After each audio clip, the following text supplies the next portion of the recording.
grabe, super legit na ulap pa rin ngayong 2025. Hindi ko pa talaga ito ine-expect na i-approve pa rin po ako dito as a first-timer loaner na ngayon. So, ngayon lang po ako ulit nag-try out na manghiram dito ng pera.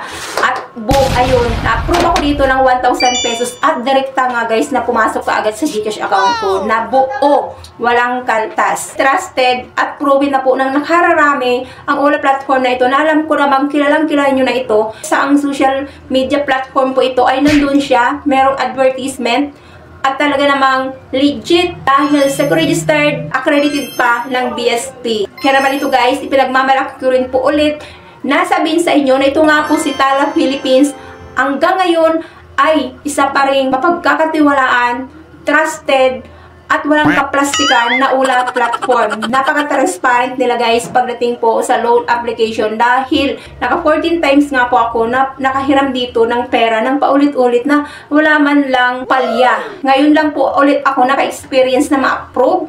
Sa kakailang tryout ko na rin na manghihiram ng pera sa mga naglalabasang Ola platform dyan, hindi po ako na-approve kahit na doon sa every 7 days na repayment. Hindi, kaya gulat na gulat talaga ako guys nang ito po si Tala Philippines ay bigyan ulit ako ng chance na ma-approve yung application ko.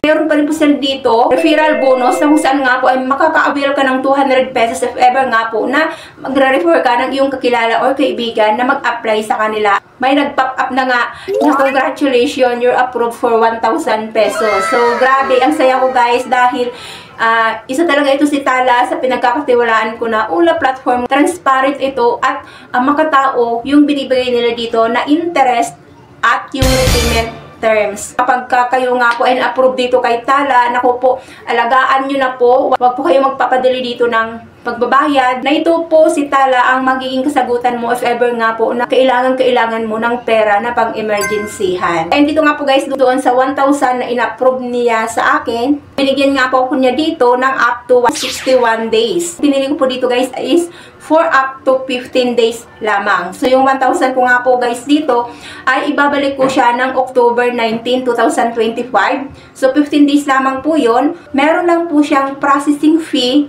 na 11.99% na umabot nga po 120 pesos. So, hindi na rin po masama dahil isipin nyo, within 15 days, meron ka lang idadagdag na processing fee na 120. So, maliit lang naman po yun kung iisipin nyo, ikumpara nyo sa ibang Ola. Meron din po silang total service fee na nagkakahalaga lang naman ng 0.30% per day. So, maliit pa rin naman dahil imagine nyo,